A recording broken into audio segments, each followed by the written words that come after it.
ప్రజలంతా సుఖ సంతోషాలతో సుభిక్షంగా ఉండాలనే ఉద్దేశ్యంతో ప్రతి ఏటా శ్రీ ఉషా రాజరాజేశ్వరి అమ్మవారి ఆలయంలో ఆషాఢం సందర్భంగా శ్రీ రాజరాజేశ్వరి అమ్మవారికి శాఖాంబరి అలంకరణ చేపట్టినట్లు భక్తులు తెలిపారు. కాకినాడ బానుగుడి సెంటర్లో గల శ్రీ ఉషా రాజరాజేశ్వరి అమ్మవారి ఆలయంలో ఆషాఢ మాసం సందర్భంగా శాఖాంబరి అలంకరణ చేపట్టారు.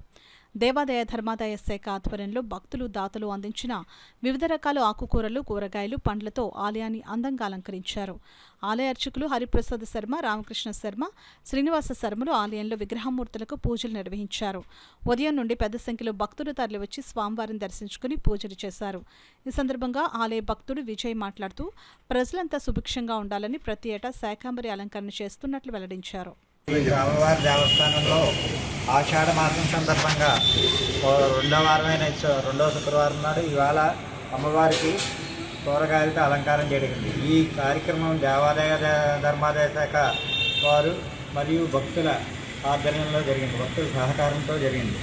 ఈ కార్యక్రమానికి అనేక మంది భక్తులు విచ్చేసి ఈ దేవాలయం నుంచి అనేక మందులు పొద్దున్నుంచి విచ్చేసి ఈ అమ్మవారి దర్శనం చేసుకుని అమ్మవారి కృపకు పాత్రలు కావాలి. నామ సంవత్సరం ఆషాఢ శుద్ధ త్రయోదశి రోజున శుక్రవారం, రెండవ శుక్రవారం రోజున శాకాంబరి అలంకరణ భానుగుడి శివాలయంలో జరపబడింది.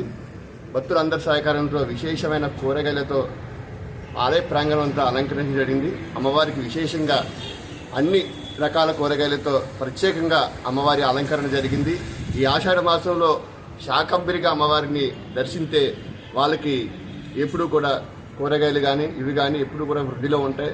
అలాగే పాడి పంటలకు కూడా వృద్ధిలో ఉంటాయని ప్రతీతి కనుక ప్రతి ఒక్కరు కూడా ఈ ఆషాఢ మాసంలో జరుగు ఈ శాకాంబరి ఉత్సవాల్లో అమ్మవారిని దర్శించేటైతే వాళ్ళ ఇంట్లో కూడా అన్ని అనుకూలంగా జరుగుతాయని ప్రతీతి. కాబట్టి ప్రతి ఒక్కరు కూడా ఆషాఢం అంటే అమ్మవారికి చాలా ప్రతీతి, గ్రామ దేవతల యొక్క పండుగలు జరుగుతాయి. కాబట్టి ఈ ఆషాఢ మాసంలో అమ్మవారిని శాకాంబరిగా దర్శించి ప్రతి ఒక్కరూ తరిస్తారని కోరుచున్నాం.